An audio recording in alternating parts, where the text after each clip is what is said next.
In this episode, we're talking ignorance or apathy with everything fitness, so fuck your couch and get ready for a wild ride. The sun is shining, the birds are chirping, the bacon is sizzling. Welcome to the Daily Swole. Test, test, test, test, test, test, test, test, test, test, test, test, test, testicles, big bulging ball sack. Oh, hello. Welcome, everyone, to episode 649 of the Daily Mother a Swole, the most muscular beardcast, broadcast, gaincast, and mancast, and slutcast in the realm, because when I flex, you flex, we all flex our biceps. What is up, beaches? Hide the chidgen, hide the chidgen and the women, because Papa Swole is going knowledge fisting. We going deep today. I'm not sure why you want to hide your children. I don't want to bang your kids. Maybe the beard might look that way, but Papa Swole ain't no pedophile. You notice how the room just gets really quiet? It gets really awkward when you start talking about pedophilia. But nonetheless, I love how when you're uploading podcasts and stuff, you have to choose whether or not your podcast is explicit. And for a long time, I noticed that it wasn't tagged as explicit on the podcast servers and stuff. And I don't know how that slipped through the cracks there, but fuck yeah, it is. It's explicit as fuck. It really is. So what's going on, everyone? Welcome to the Game Train, episode 649, live on Instagram and Facebook right now. Remember, you can catch all the episodes on YouTube and listen to the podcast. If you love the podcast and you do listen to the podcast, make sure you float some biceps, float some hearts. Who here listens to the podcast? Who here catches up to the audio gains? I hope you do. I really hope you do. Let's see what's new with the crew. Any updates, any things that are going down, some cool videos. Been posting a lot of stuff on Instagram stories, some funny shit with Tide Pods today. I was in Walgreens and they fucking had the Tide locked up. I don't know if you guys have that where you are. Are they locking up the Tide where you guys are? Now, and I noticed it wasn't just the Tide Pods. Like all the Tide was locked up. Is there some ingredient in Tide that is like a drug? Or is it just so much more expensive and overpriced that people jack Tide and like flip it on the market? But anyway, I noticed the pods were locked up, and I made a whole Instagram story and Snapchat, whatever, about it. And then I noticed that all the Tide was locked up. Like, why the fuck is the Tide locked up? And why would they lock up the pod? Like, why would they lock it up? They can't possibly be locking up because people or kids are eating them. Because I looked down the aisle and all the other detergents were just there. So I could literally sit there and just chug them all, but not Tide. I can't have the Tide. But all the rest of them were open. Yeah, kids are eating Tide Pods, by the way. If you didn't catch my Tide Pod episode, that was like, 2 weeks ago or something. People are eating the Tide Pod challenge or some shit. So I just noticed that it was locked up. I thought it was funny. So go check that out if you're not following me anyway on Instagram and so forth. So today's episode is ignorance or apathy. We're talking about everything fitness, big Q&A session. So if you have questions, Papa Swole's got answers. Do I have the right answer? Maybe, but I have my answer. And that's why you're here, because you want to hear what Papa Swole's got to say. Oh, I had a lot of caffeine this morning. I'm on my second round of hot fluids.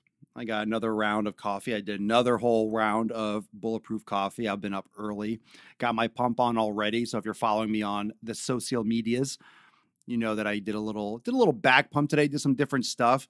I'm feeling old, fam. I'm feeling old. I just haven't had the motivation to go super stupid heavy and crush high volume. I just want to go do something and stay consistent. I think that's what really is the kicker, especially as you get older and as you just keep on putting layers and layers of damage on your body. Because in order to grow, you have to really cause some fucking damage. Let's get that out of the way first. So when it comes to making excuses, when it comes to I'm not getting results or I'm not seeing progress, you have to crush yourself. You have to literally crush yourself for fucking years. You're only 32. Well, you have no idea how old I am because I'm not 32. So you have layers and layers of damage when you're 40 and 50. That's why it's so important to do the right kind of damage. If you're sitting in a chair and you're in an office for 20 years, you're borderline fucked. Like, you're in trouble. You're literally in trouble if you have a sedentary job. If you're sitting down a lot and you're not exercising and you're just finding my content, you need to it's an emergency for you to get started.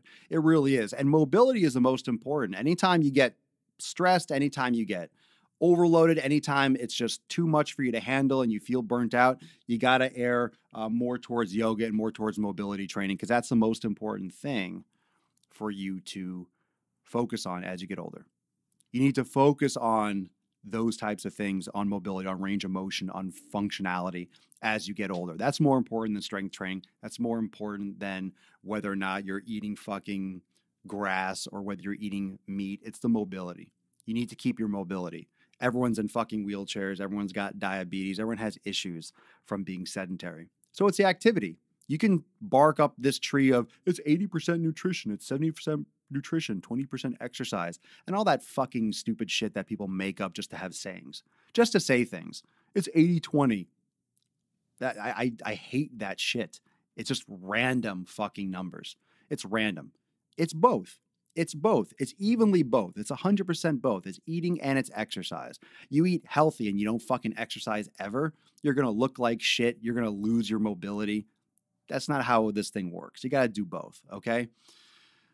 And if you're eating quality vegetables and you're eating quality foods, I don't think it matters as much as whether or not you're an extreme, whether you're a fucking only eat meat or you only vegan. I think you should be eating both. I think animal fats are fine. I think vegetables are great. I think combining those is extra excellent. I think we can all agree that processed foods are garbage. And when on the board where it says ignorance or apathy in today's episode, and that's why I want it to be a big Q&A, so make sure you're dropping some questions, is that the ignorance of it, the ignorance or apathy. Either you don't know or you just don't care and you don't care to know. And I think that's worse. It's one thing not to know, and it's one thing to be searching for answers and to be trying things and to be really interested and invested in your health, which is important. You have to be invested in your health because no one else gives a fuck about your health. The doctors don't give a fuck about your health. The food companies don't give a fuck about your health. No one should or will ever care about your health more than you. They might care about your money and selling you medication. They care about you in terms of them being able to get money from you, but they don't care about you as a person, as an individual. They don't care. The doctors want you to be sick. What fucking... Really, I know doctors want to help people, but really it's a machine. Unless you're fucking in Africa and you're giving all your time for free and you're helping people really in the fucking jungle that don't have any access, you're really helping people. Are you helping people? When you're stuck in this machine, those of you that are the medical professional, how much are you helping people or how much are you just greasing the wheel and facilitating the same old fucking cycle of let's keep people sick? People should be sick because if they're not sick, we're not going to make money. So sickness is a business. And that's really, that's the shitty part when you think about it that way, that being sick is a business. So do they really want you to get better? Do they really want you to get better? Isn't it in their best interest that you take their medication for life? Isn't it in their best interest that you have diabetes? Really? Now. I mean, I'm not saying that was the intention to start. I'm not saying that everyone's fucking evil. I'm not saying that everyone at every company and every doctor is fucking evil and blah, blah, blah. But everyone makes money. Everyone makes money when you're sick. If you're on, let's say you have cancer. Cancer is a long-term illness in many cases. Diabetes is long-term. Heart disease, really long-term. Those are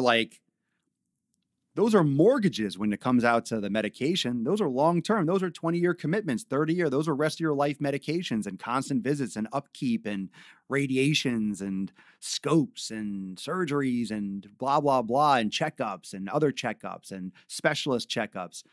I think they just get they almost fucking come in their pants when you have some kind of, you have high blood pressure, high cholesterol. You have you're at risk for heart disease. Oh, you got to take this. You got to take this. You got to get on here. You got to get on here and get on the circle. Oh, you have cancer. You got to go here. Go check this. Go check this. Check this. Take this. Take this. Take this. Take this. Take this. Oh, you have diabetes. Take this. Inject this. Shoot this. Suck this. It helps. It helps them. It helps them. It helps the business. I don't know. I mean, I know the whole doctor's credo and that kind of stuff, but really it's a business. You take that, you believe you're altruistic, you get in the system, and then you become essentially corrupt because you become part of the problem. Without even really wanting to be part of the problem, you just kind of are because you're stuck in this. You're boxed in. You're boxed in legally and you're boxed in with all these different things. And it goes all the way down to even simple things like physical therapy when they have a prescription to work on the left leg. Well, if the left leg is injured, the right leg is going to have problems. You have to work on the right leg, but they're not technically covered to work on that leg. You have to work on this. So they're restricted with what they can do. And then you don't really get help. And then your insurance runs out. And then you're out of therapy. And you didn't really do all the corrective exercise you need to. You got a couple pieces of paper. Do these regularly. You don't do them. And then you get injured again. You never really get your full function back. And then you get hurt again. And you have other issues. You go back to the doctor and they give you a prescription. And you go back to therapy. And then you blah, blah, blah, blah, blah, blah. And that's the fucking problem. And then you go to these, and then you get these fucking so-called fitness experts on the interwebs that sell bullshit fucking programs that don't focus on functionality. They don't focus. They don't focus on range of motion. They don't focus on the long term. Oh, get ripped, get lean, get this.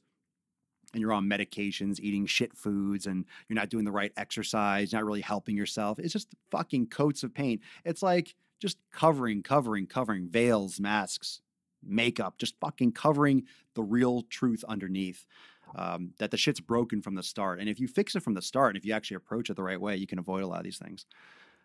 Meigs Therino on Instagram. They treat symptoms. They don't care. They don't cure the illness. There's less profit in the cure. There's no profit really in the cure. There's profit in vaccines because everyone gets them, right? Everyone gets a vaccine. Everyone gets a vaccine. So that's just numbers. That's like, whoa, guaranteed. You can fucking inject everyone with this. That's fucking big bucks. Curing something, it's like, no, we want to keep it around. I know. I think there's so much technology, and I'm no expert on this, but with fucking cancer and all these things, it's kind of hard when you think about it. You're trying to cure a disease, right? Cure for cancer. What about preventing cancer? That's the problem. That's the problem. It's not curing fucking cancer. How can you cure something when the foundation is just feeding the cancer, right? The food is feeding the cancer. The lack of activity, all the shit that we're not doing our entire lives are creating the cancer. I'm quite certain that cancer is extremely rarely genetic. You know, when you get it when you're 4 years old and kids have leukemia, but a lot of times it's environmental. It's what you eat. It's the situations you put your body in. It's the smoking. It's your habits. So we're so fucking focused on a cure.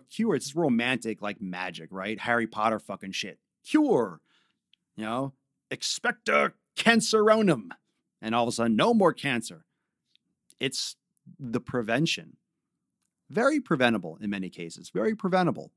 But people don't prevent them. They start thinking about preventing, when they're 30 or 40, they've already done 30 or 40 years of damage. It is, it's broken from the start. It's broken from the start. We're giving kids fucking cancer in schools. We're giving them pizza and shit, and we're taking away gym and exercise. So we're causing cancer at the source, at the beginning. We're starting them young. Get them on that cancer path at 5. They don't have it already naturally. Let's fucking get them going. That's really what's going on. No one wants to really talk about that or admit it. It's the fucking habits we have. It's what we put ourselves through. You're feeding your kids fast food and Doritos and shit. Setting them up for life. Get them going. Feed the machine. Oh, but they want that. Kids have to live too. It's a treat. They deserve it. Well, fuck you and your abuse. Make yourself believe whatever you want. That's the thing, right? When people say that kind of shit, they're tricking themselves. You can fool the stupid people. You can fool yourself. You can't fool someone that fucking knows shit. I've seen too much. I've heard too much. I'm aware of too much. You can't fool me. The people that know, you can't fool me. The truth is the truth. The truth is the truth. You can fool yourself, but you're not fooling me. You're just fucking hurting the kids that you love so much. You're just setting them up for disaster. So those that have kids, if that hurts or that hits you deep, fine. Go fuck your couch. I don't know. Just do something about it. You know, you can change. It's not like all is lost and, oh my God, they're going to die tomorrow. But, you know, you are the one that feeds them. So either make excuses, but they won't eat that. They will. Or they don't eat and they starve. Like, why is that so bad? You know, when you have a dog and your dog is getting quirky and not eating, guess what? You feed them less, or you just keep on giving them the same food. They'll eat it eventually. Animals like to survive. They're not just going to not eat and die unless they have some kind of medical illness and they can't eat because they have some fucking growth or something in their stomach. A dog will eat. They'll eat. They'll chew their fucking arm to survive. They're creatures. Like, they'll eat. Same thing with kids. No animal's going to die like, oh, I don't want to, but I'm so hungry. They'll fucking eat the broccoli and they'll eat it. Abigail, there are proven links between many, many disease states and chronic inflammation. Sure, when you're eating inflammatory foods. And that's one of the reasons why we dig so deep. And that's why we go into the elimination diet, especially in my Swolenormous X community. That's why the elimination diet is the core, because when you are focusing on your inflammatory foods, you remove that constant inflammatory state and you can reduce your risk for those chronic diseases. I'm a nurse and I used to work for a clinic, and the diabetic patients would be given instructions to lose weight and eat right.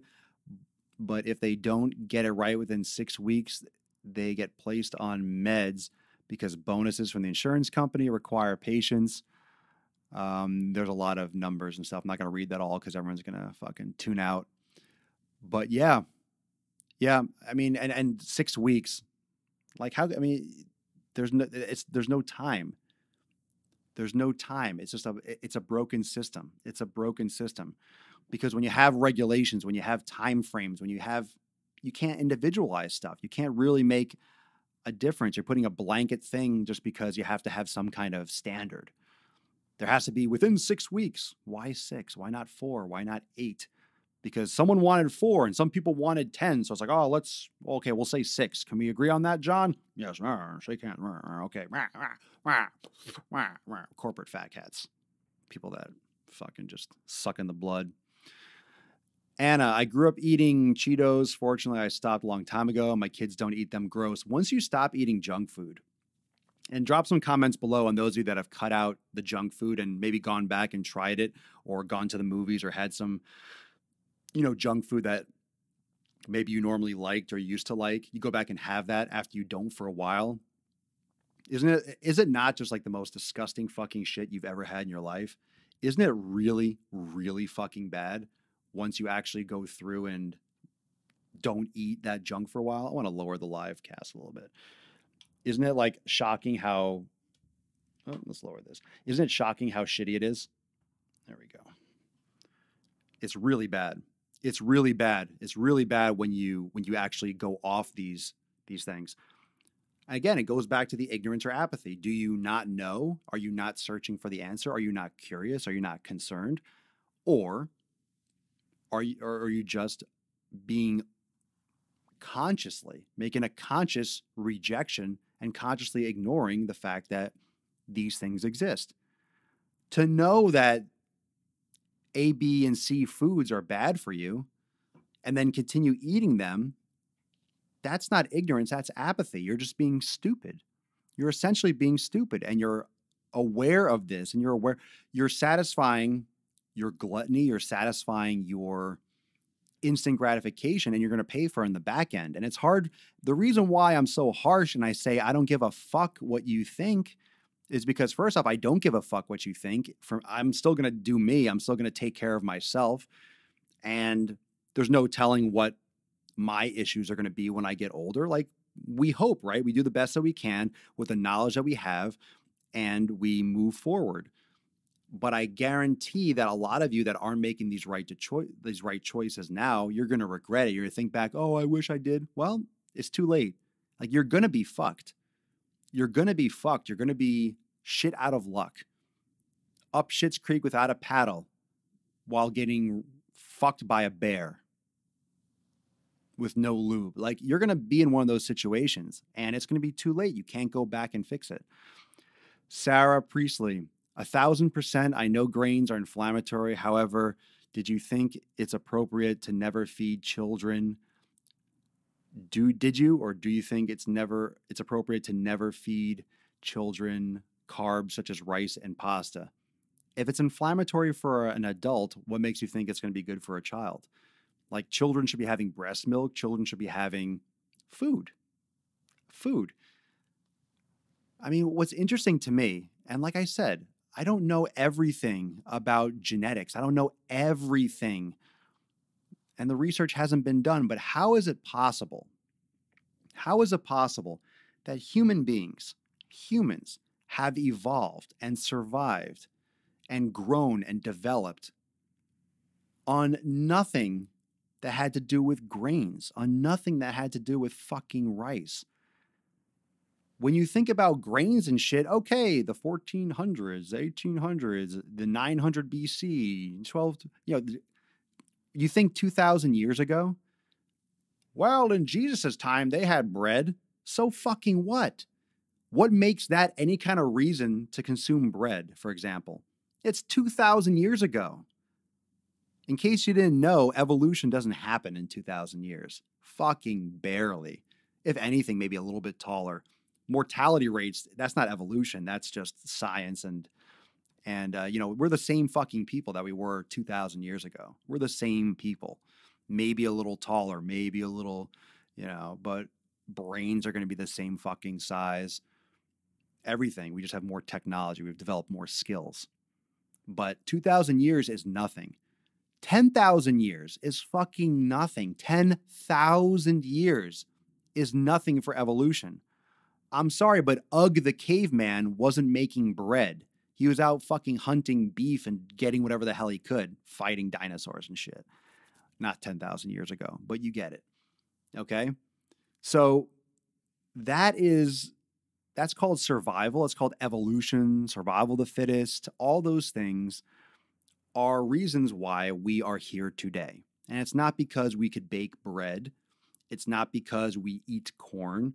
It's not because we have rice and we boiled it. It's a fucking process. Think about how much of a process rice and all those things are now, right? You have to grind them up. You have to bake the bread. You have to this. Meat, you kill, you fucking eat it. It's simple. Fruit from a tree, nuts. Like you pick them, you fucking eat them.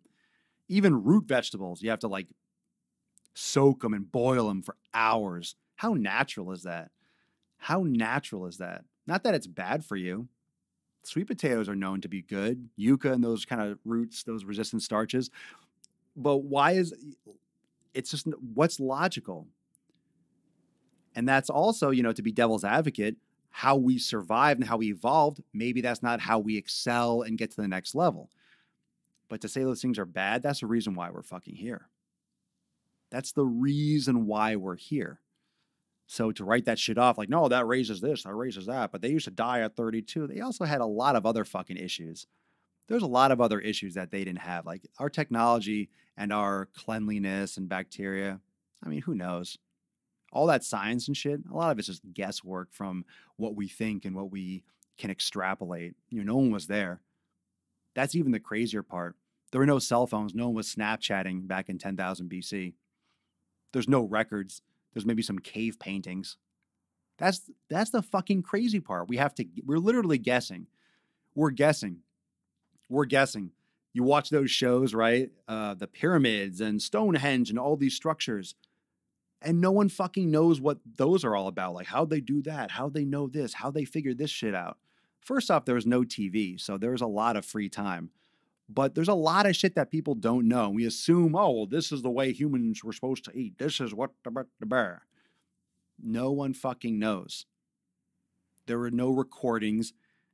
Everything that's written down is the game of fucking telephone.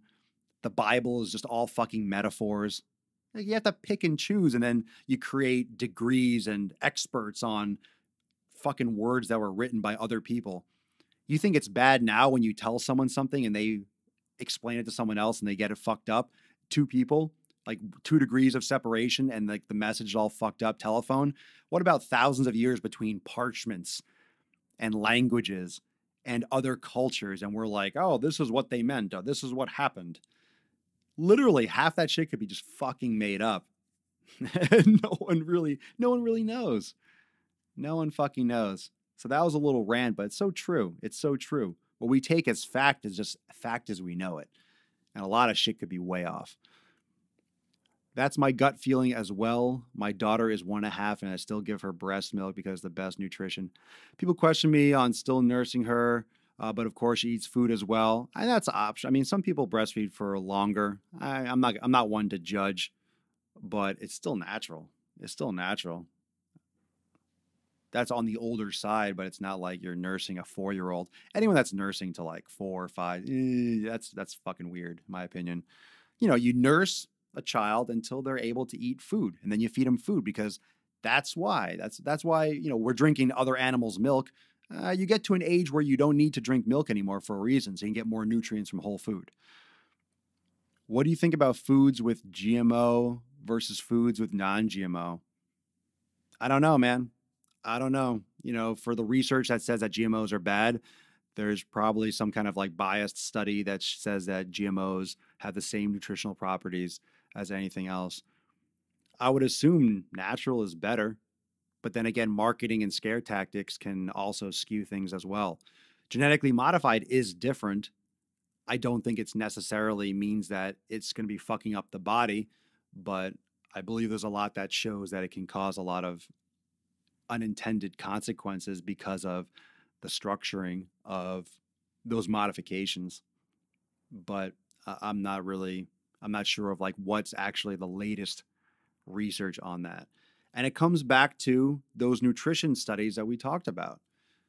That why would any major sweeping really reforming study be done on GMOs? Like, how would that actually get done? The amount of money that it would require to run one of those studies on genetically modified.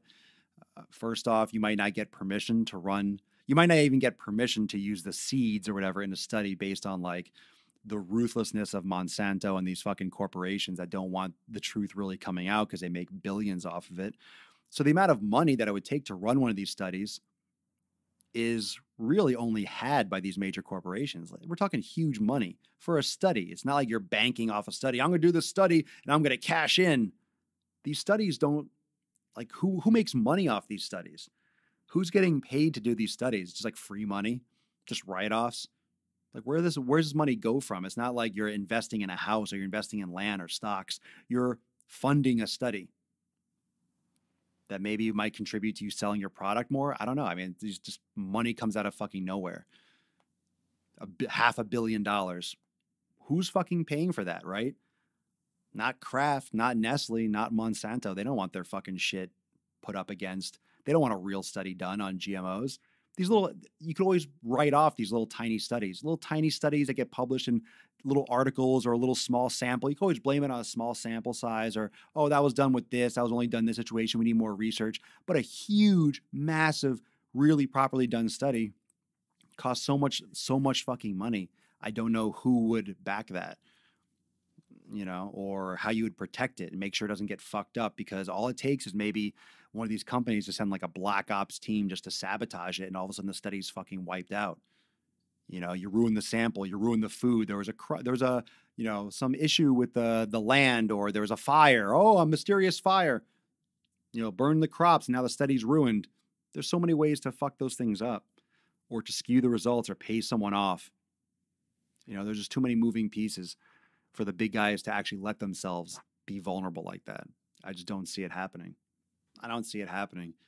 That's why it has to start with the people. It has to start with the people not eating or making better choices, because if everyone wants non-GMO and you can prove that's non-GMO and really we want that, and people get together, that's why maybe these things like crowdfunding, like Kickstarter, maybe one of these, decentralized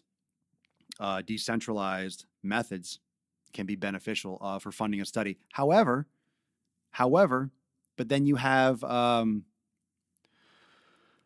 was I going to say? Decentralized. Fuck it. I forget. Who cares? We're just talking. I think it scares the shit out of certain parts of society to think that they may not actually have any clue about history. Possibly. I mean, we don't know the first fucking thing about the universe. We haven't even been to Mars, right? Or they sent a rover like a long time ago. Right. But I mean, we just had that big Falcon Heavy launch with SpaceX. Okay. So think about that. We've barely been anywhere. Even just space exploration, like the lack of shit that we fucking know about it is staggering, considering the size and the grandeur and just everything that we've seen. We're like, holy shit, there's So much nothing out there. Most of it's dark matter, which isn't really matter, by the way, but you'll hear all these words of 80% or 90% of the entire galaxy is made up of this substance that we have no fucking idea what it is or how it exists or why. It's just there. There's all this shit there. We don't even know what it is. It's just there. Like, what the fuck? That doesn't blow people's minds. It blows my mind. I think everyone gets so fucking like, holy shit, all that stuff, and then goes back to worrying about their 9-to-5 job. Like, all this stuff doesn't matter. Your debt doesn't matter. Your car payment doesn't matter. Your house payment, your mortgage, none of it really matters. We're going to be here, we're going to die, and then it's over. Like, it's over. It's over. Fucking afterlife and all that bullshit. Like, this is it, man. This is it. A lot of people are banking on some other existence. No, you're just wasting this one. You're just waiting for the next one because this one's challenging, or you don't understand it. So you're just hoping that there's some reason out there. I think you just got to fucking do this one and pretend like that's all you got, because it probably is. Probably is, man. So we don't know a lot about a lot of things, and about history and about diet, nutrition. Let's bring this back to fitness, of course, and exercise. There are certain things that we know. Most of what we know to be true, most of what we talk about as fact is, okay, this is the best way to build muscle. These are based on studies. When you say, okay, these rep ranges and these sets and this volume spurns this, that's why you have different styles of hypertrophy, different styles of strength training, different approaches like 3x3 or 5x5 or 10x10 or volume training, or all these different concepts, because there are many ways to get something to work. Some people are naturally strong. Some people are naturally flexible or mobile. And then you have all these ways to improve what you already have. And everyone's going to have their bus that they want to ride, or their train, or their group. And like, I want to go by this. I believe in this. Probably because it worked for them, or they trained someone with this method and it worked for them. And wow, I had success. I'm all in. Because people want to have a reason, right? You want to understand something, or you want to feel like you understand something. You want to feel like you understand something. You want to feel like you understand nutrition. So you try veganism, you lose 10 pounds, and you're hardcore. That's the way to do it. I believe in this. Let me look at this research, this research, this research. Then you see a documentary. Oh, I believe in this, and then this. That makes a lot of sense. Same thing with fucking Hitler in World War II. Oh, I believe in this. Oh, that's the way. Okay. Everyone gets on a bandwagon, and it goes extreme, and it goes extreme. Just cases in history where everyone just fucking gangs up and joins a team. Countries, we're all teams. We want to believe in country. We want to believe in the stars and stripes. America does a lot of bad shit too. We do a lot of bad shit. We ignore a lot of that, and we're just like, yeah, USA, USA. We do a lot of bad shit. We do a lot of fucking bad shit. People are fucking assholes. People are good too, but people are assholes. So we want to believe. We want to believe in a specific diet. We want to believe in a specific training program. We want to have a community. We want to have a team. CrossFit. Fucking like brainwash. Brainwash. Talk to someone that fucking does CrossFit. Brainwashed. Brainwashed. Are they wrong? Not necessarily, but fucking right? Like of the cloth, like fucking praying to the CrossFit gods. Yeah, no joke. No joke. It's not for everyone, but neither is Catholicism or Christianity or being, born again. Like that's like this, it's like a similar thing, but it's fucking almost a religion. And you have all these companies and products and supplements and stuff that's based on that paleo this, and then they have to adopt something. This is the way we eat. We're paleo. We do functional training, CrossFit. Perfect. Let's eat this. This is the way they ate before they came up with wheat and grains and bread. Okay, we're doing this now. So that's this. We do paleo, and then we do CrossFit, and we do it this way, and we have this bar and this thing, and you want to have a system. And it's the same concept as any kind of science and any kind of approach. Is you're looking for reason. You're looking for reason. You're looking for pieces that fit, that make sense out of a lot of information and a lot of unknowns. And it doesn't make any of that bad. It doesn't make CrossFit bad. It doesn't make being vegan bad. It doesn't make being an omnivore bad. It just, you'll see how things just coagulate in different ways. Like you'll have boom, then you have this whole grouping of when this is just the belief, and this is the belief. And then you have a lot of people in the middle that are like, well, what the fuck do I believe? Because you have people that are hardcore that see results this way. You have people that are hardcore that say they see results this way. And then you have a lot of actual research that doesn't really point to anything in particular.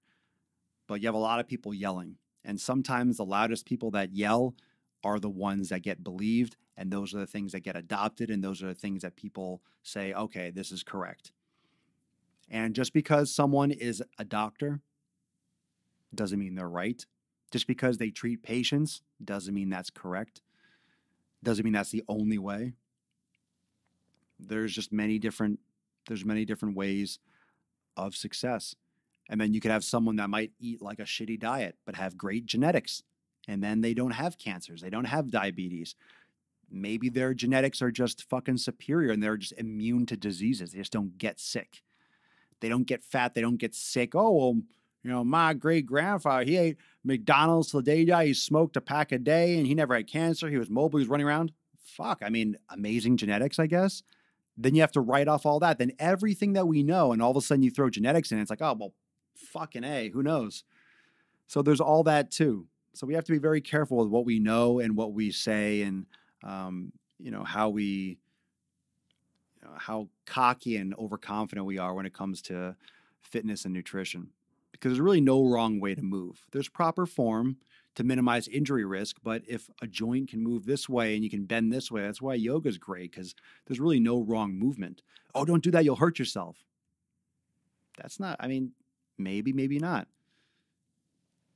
There's really no wrong way to move. We're always moving. If you're not moving physically, your blood's moving. Like your body is constantly in motion.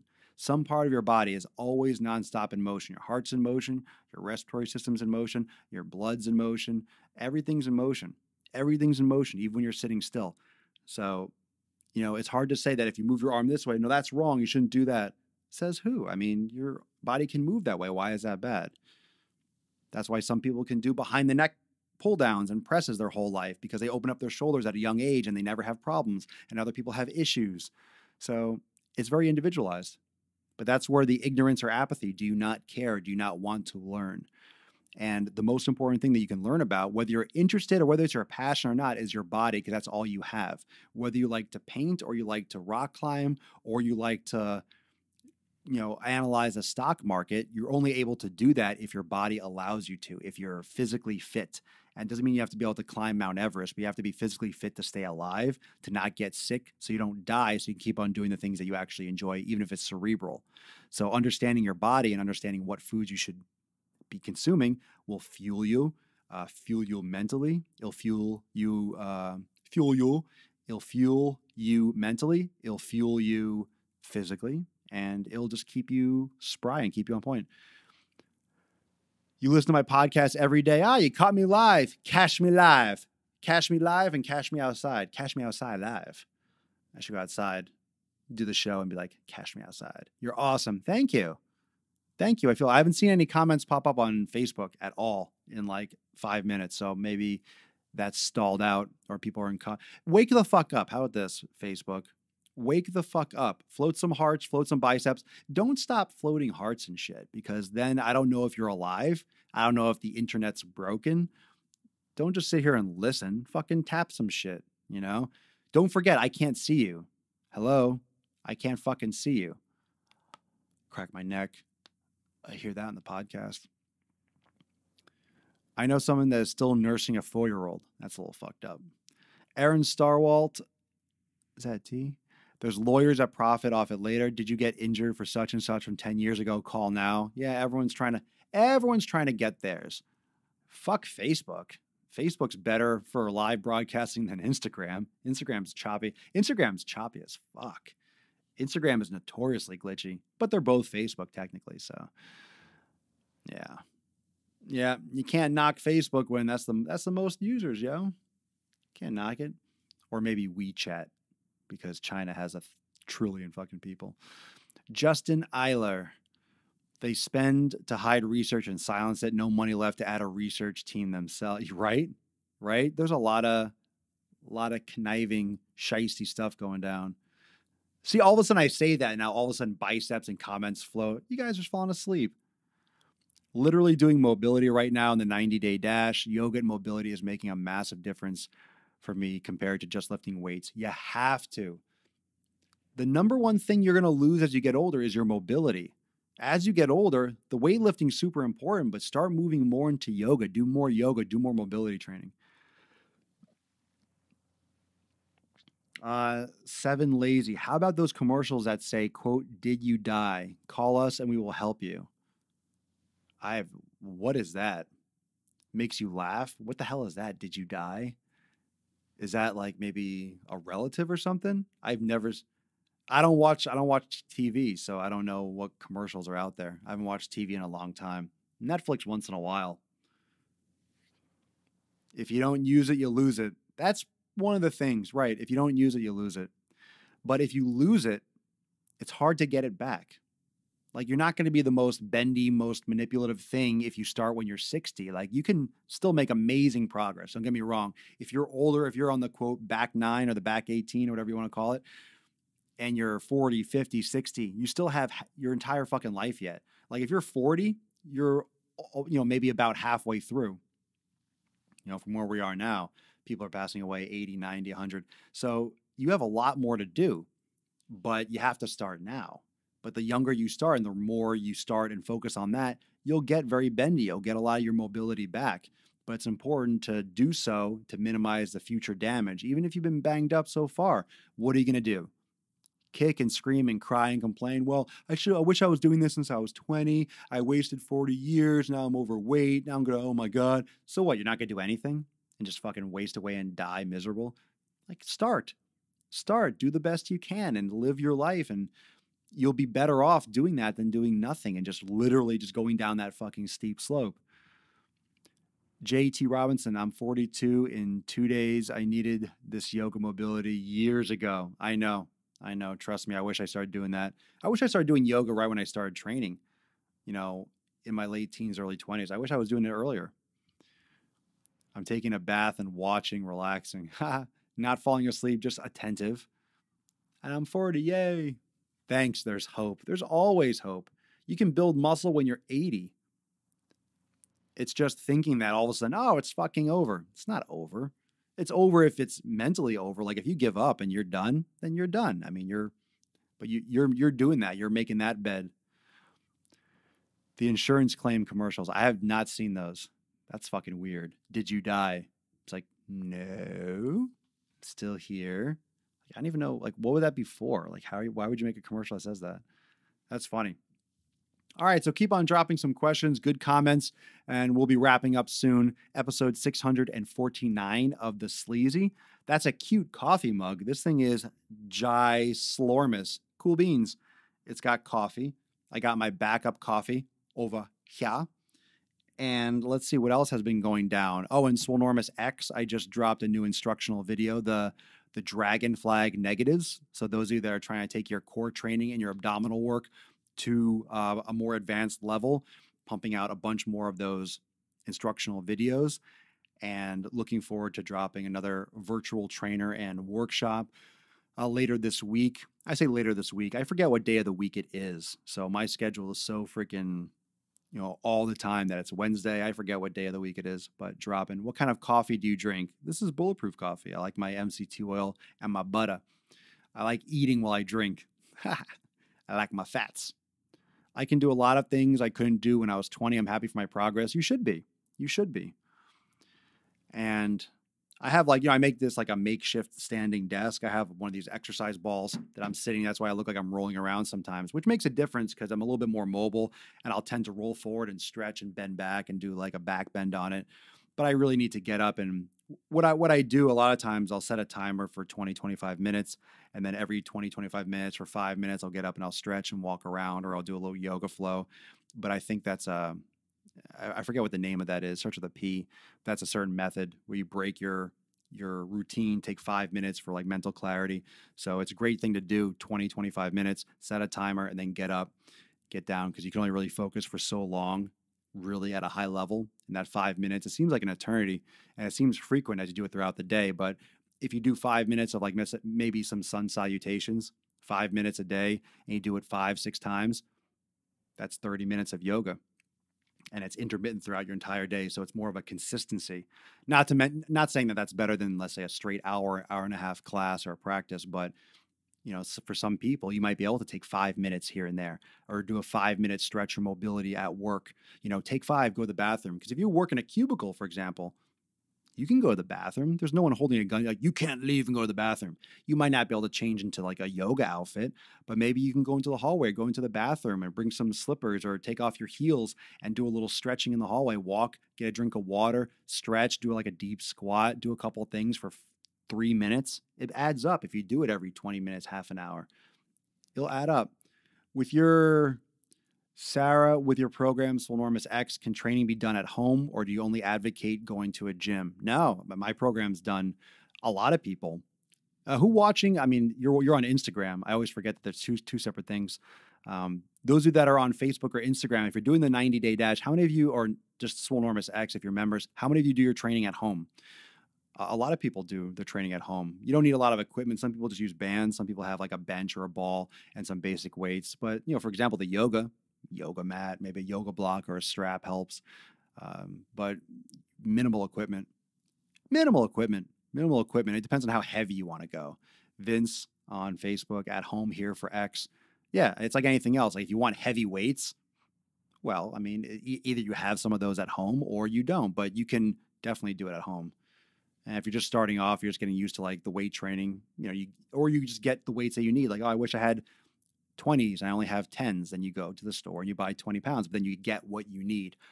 What I also recommend too are those adjustable weights. So if you have limited space, you can get those like Bowflex or those adjustable weights where you just kind of turn the dial and you can have like 5 pounds up to 50 pounds. Those are great. They're more expensive, but you don't take up an entire rack.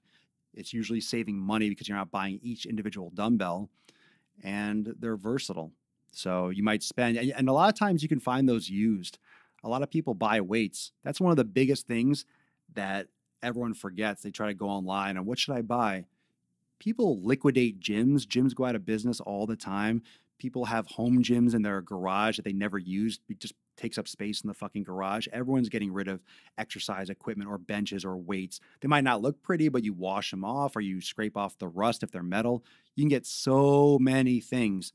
And people it's just weights that sit there. So people will just fucking get rid of it. Or tag sales, yard sales. Yard sale, whole rack full for $50. Yeah, people are like, well, you take it.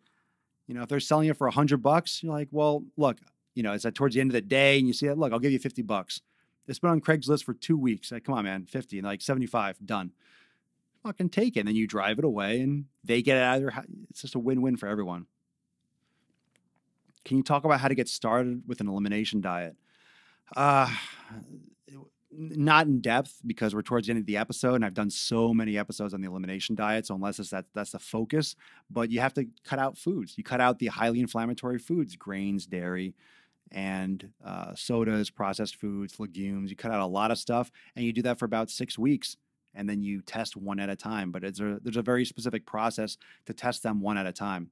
But I would, anyone, and this goes for you as well as anyone else, do a search. If you want to search for a specific episode, even if you listen to the podcast, you can go on YouTube, type in Swolenormous, then type in Swolenormous elimination diet or Swolenormous nutrition, Swolenormous bench press, Swolenormous calves. You type in whatever keyword after Swolenormous and it'll pull up my daily swoles that have those topics in them. And then if you're like, oh, it's number 212, then you go and you listen to that episode. And if you're not seeing the stream, if that's not synced up on Apple Podcast or Google, I don't know how the RSS feeds work, but they might not pull every single episode because I have 649 of them, including this one. So those feeds that filter into those, they might only keep 200 on their server. I don't know. I don't really know all the details, or I don't know who tries to search back on those, but I've heard some people say, well, I've been listening to them, but I only have to 400. You can go on SoundCloud. SoundCloud has all of them. There's 2 playlists on SoundCloud. I had so many episodes that I had to create a new playlist on SoundCloud because you can only have 500 things in a playlist. So I had to create a second Daily Swole playlist. So it's, that's my life. But you can search on YouTube. And then you can go and target that episode.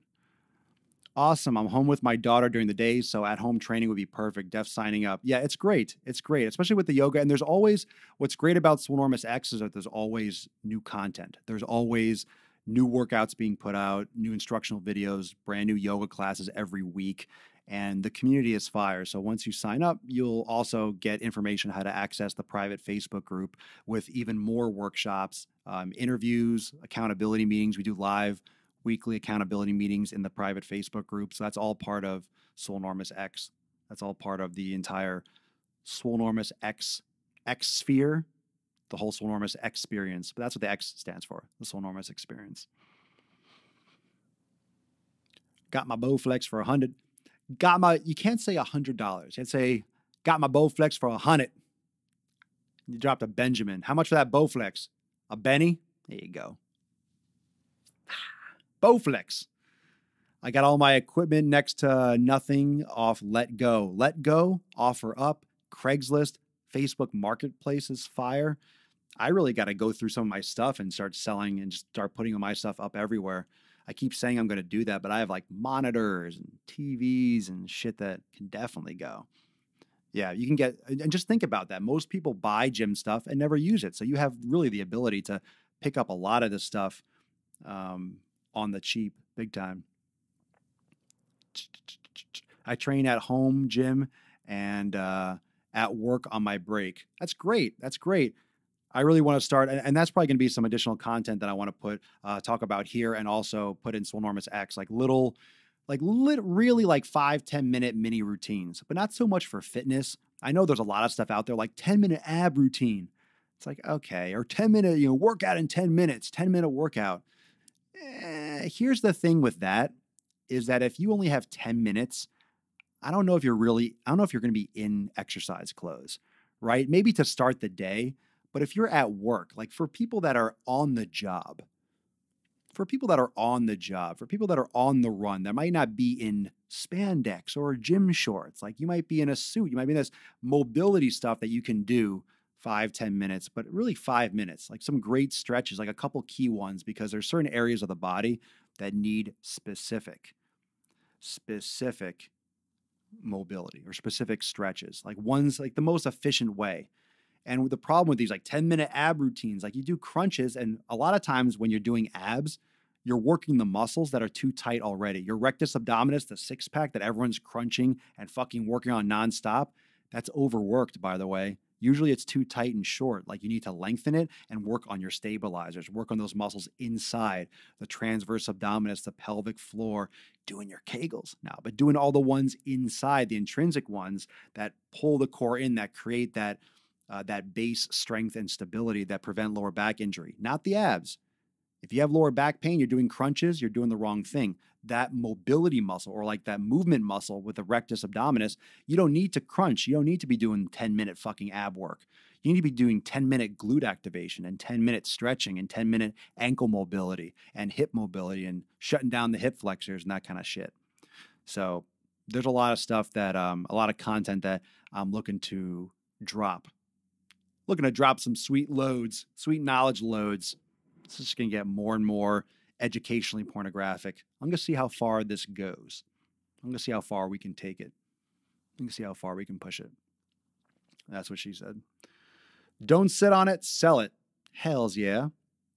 Brandon Garcia, I know the foods we eat do trigger the inflammation in our joints, so I need to figure out best foods for me. That pretty much sums it up right there, Brandon. You need to figure out what's best for you. So when it comes to this ignorance or apathy, look, if you're apathetic and you know you're apathetic and you're real like, I don't care about my body. I don't care about this. Yeah, but you only live once. I want you to think about this, and I'll leave you with this in closing. Are you saying that really because you really don't care? Are you saying that you're apathetic? Are you saying YOLO or that you only live once and this kind of bullshit? Are you just saying that because you really don't care? Or you feel so helpless in making progress that you're just lying to yourself and saying you don't care because you're lazy, because you feel like there's no hope, because you really just don't have any kind of inspiration, you don't have a vision? Like, what's the real reason? So many people are just saying, oh yeah, well, but I like pizza. Yeah, but donuts, but cookies. Yeah, bulking season, reverse diet, flexible dieting, macros, meh. Because you really just don't want to admit to yourself that you don't care that much or you really don't want those results. You're lying to yourself thinking that that cheat meal doesn't make much of a difference when it does. It really does, because one cheat meal a week, let's say one meal, let's say you eat one pizza a week, like a fucking pie, like you pig out once a week, that's 52 times a year. And then if you live 60 years and you do that, that's 3,000, 4,000 fucking times that you're binging on pizza. And that's just one meal a week. So if you think about your cheat meal and you think about 52 cheat meals, one cheat meal a week, 52 cheat meals a year, and then you go into 50 years, you're getting 3,000 cheat meals, and that's just one time. So let's say you have two, that's 5,000 or 6,000. And then you start getting to some really serious numbers that even if you're eating perfectly, or let's say you're, whatever, 95% of the time, how do we know that that 5%? You might look at that number and say, well, dash, but that's one time out of all this. You're still eating healthy 95% of the time. How can you say, Papa Swolio, that that's bad for you? You only live once. You have to enjoy your life. How can you say? Well, I can say it because we don't fucking know. There's no way to study that. But how do you know that that 5% is not giving you cancer? That 5% is not the thing that's fucking giving you diabetes. That 5% is what's really fucking up your back or your joints or causing you pain. Or that 5% is causing you issues with your sleep. And you're not sleeping well because you're constantly inflamed. And because you're not sleeping, your stress hormones and shit are fucked up. And because of that, then you're not recovering properly. Your immune system is weaker. And because of that, then you're causing yourself chronic illness and disease. And, and I'm not trying to, you can always say that for anything. I'm just saying that to brush it off as, well, it's just one cheat meal a week. Is it though? Something to think about. I'm not saying that to be an asshole. I'm not saying that I never cheat. I'm not saying that I never eat, something that might not be good for me. I mean, fuck, I eat dark chocolate, but I probably eat too much of it. I look in the mirror and I'm like, oh, I'm fine. I mean, we all justify things and we all find our sweet spot and what we're comfortable with mentally, but that can change. Who knows? Maybe in 6 months, I'll be like, you know what? Fuck it. I'm going to be a vegetarian. I'm going to give up meat. Maybe. I'm not stonewalling. I'm not saying anything. I'm not saying one way or another. I'll change my mind about anything I want to at any fucking time. But there's going to be a reason behind it. Either I'm going to test something, I want to explore something for myself, or I came across some real logical information that really makes a lot of sense to me on an educational, on a personal, and on an opinion level, and then I might pursue that. But I'm not going to force my beliefs on other people. But the most important thing is if something's not working for you and you come to me and you're saying, well, this isn't working, but I tried this, but I tried that, I'm going to blow it apart. If you tried something and you didn't try it hard enough, then maybe it didn't work because you didn't go all in. Maybe you're doing something. If you're doing something a certain way and you're not getting results, then that doesn't fucking work. Then I'm going to say, well, that sucks. Stop fucking doing that. I'm going to have certain convictions on certain areas. I'm going to push harder and have stronger beliefs on certain things, but I'm open-minded because you have to understand that there's limitations to what we can know or what we feel like we can know. Do you think a healthier, higher fat would be good for rheumatoid arthritis in your opinion? I would love to say yes, but at the same time, I don't know enough about rheumatoid arthritis. I would start searching the shit out of that. There's a lot of things to be said for eliminating lectins, for example, things found in legumes and out-of-season fruits, and a lot of seeds like tomatoes, cucumbers, a lot of processed foods, of course. There's certain approaches that can definitely be anti-inflammatory and help with autoimmune issues. That a lot, some really top doctors have found benefits from. So in terms of specifically higher fat, I've seen studies and read a lot of personal experiences for women going towards menopause that do ketosis and very high fat that's beneficial. So I think it could go that way. Why not? Why couldn't it? But I can't say in my opinion, a healthy diet. Here's the thing. A healthy diet, and just so everyone knows on Instagram's going to cut off in about 20 seconds. So we're only going to be here for maybe a couple more minutes. I'll take a couple questions here on Facebook. But if you want to join the party on Facebook in about 15 seconds on Instagram, do so over on Facebook Live. So if you have an existing illness, an existing situation, that might be a little bit different. So from complete scratch, you might be, okay, eat this way. But once you have an existing condition, then it changes the game a little bit.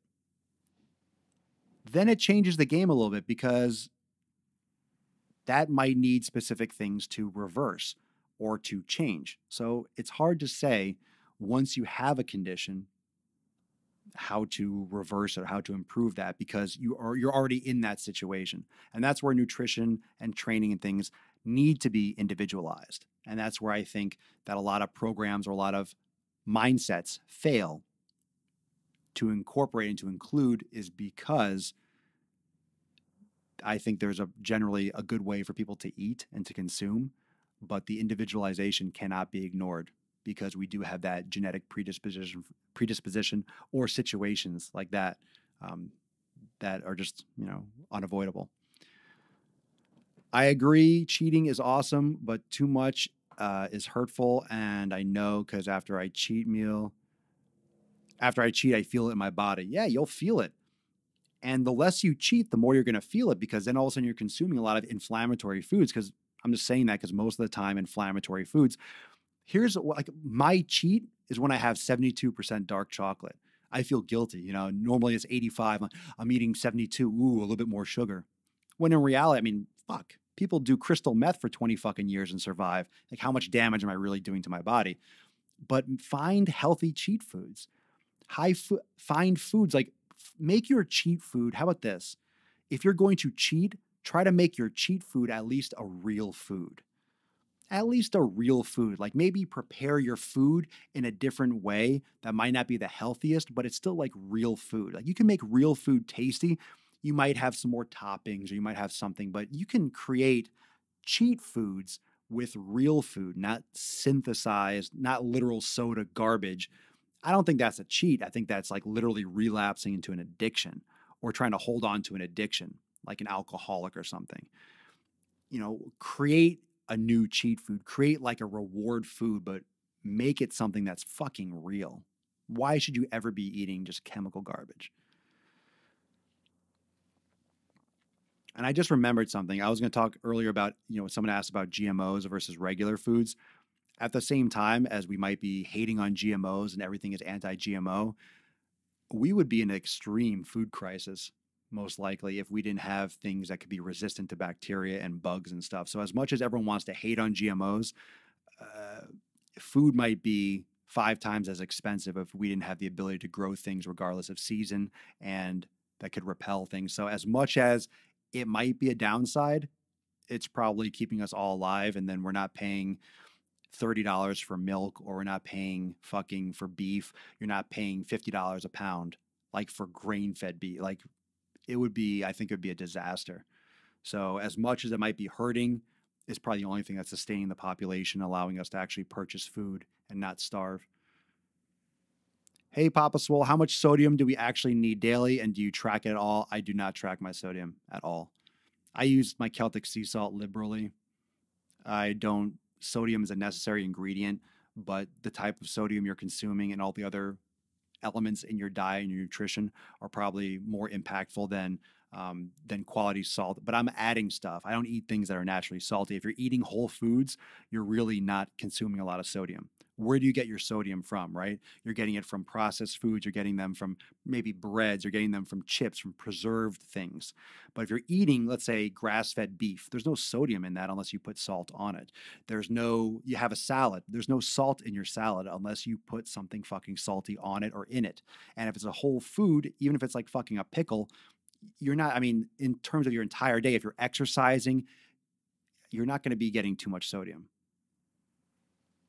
If you're eating a lot of foods that are high in sodium, you're eating a lot of preserved and processed foods, most likely. So I would really think about how much food that you're eating that has sodium in it versus adding quality sodium to foods when you're cooking.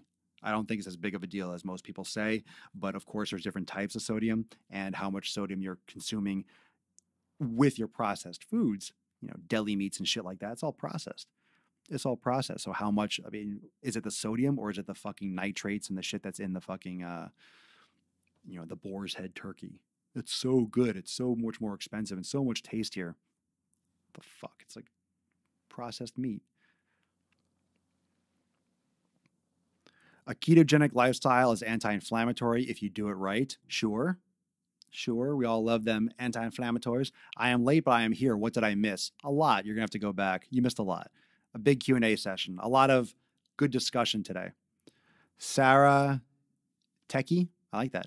I so dislike the term cheat meal. In my opinion, you should feel bad. Lol, cheating by nature is never a good thing. I prefer indulgence. Indulge. I like that. I love Himalayan pink salt. I'm going to end it on that. I'm going to end it on the pink. We like pink. We like pink on the Daily Swole. So thank you, everyone, for great questions, great topics. And some of these are going to spurn off and kick off into other episodes. I hope you're enjoying these longer episodes. I know the live, it's hard to watch live. So I get a little bit skewed in my head sometimes because the live watching, but also it comes down to the algorithm. Facebook doesn't show the live broadcast to as many people as it used to. That's pretty well known. FYI, if anyone's watching, like, man, in the summer or whatever, you had like 100 people watching live. I had a shitload of people watching live.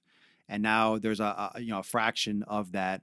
But it's also because Facebook came out and they're showing less business pages. They're showing less pages to people in their news feed. And I think because people are just leaving Facebook because they're getting inundated with either ads or promoted posts or everything that they, the news feed is biased. So those of you that are watching or listening later, you can customize everything on Facebook. You can customize what you see, when you see it, when you receive notifications for live, how you prioritize it. And a lot of people don't know that you can really customize everything. So if Facebook is being too noisy for you, I see too many things, it's not Facebook's fault, it's your fault. So I always get annoyed when someone says, well, I hate Facebook because it's just, I see everyone's bullshit. I'm just so tired of Facebook. You're just too lazy to change your fucking settings. Facebook is great. You just block everyone. You unfollow people. You can still be friends. Just unfollow everyone. I don't see anyone in my newsfeed. I rarely use my actual Facebook app. I'm always using the Business Pages app. So you can customize and see anything you want. Just fucking unfollow everyone. I see like my mother, my sister, my dad, and like 2 of my friends, if I ever look at my newsfeed. So if you like your newsfeed, just choose the people who give you value and then fucking don't look, and then just unfollow everyone else. Yeah, if you share, but I think just in general, the algorithms are limiting because almost about 100,000 people follow the page. And to have this many people watching live, or the views. So I don't get hung up on that because everyone that's tuning in, and I know a lot of people work during the day, so that doesn't bother me. But if you're enjoying, I really do appreciate it because I know this is different than the format in the past. And the Daily Swole has gone more and more and more towards audio because it's convenient, because we're saving time, because it's just more efficient. That's why the audio quality has increased dramatically. That's why I'm really pushing the podcast a lot. So if you watch and if you enjoy the longer episodes, please, please, please drop in the comments or message me directly. I really love the feedback. If you enjoy the longer episodes, contact me in some way because it does not go unnoticed. I really appreciate the positive feedback. And I think everyone is enjoying longer podcasts because I do think the content's great. And there are some things I want to add to the Daily Swole, in the future. So I hope this trend continues. So thank you everyone for joining and for all the support. Love you. Peace, McGee's fam. Deuce Magoose. Papa Swolio out. I will see you tomorrow for episode 650. Later.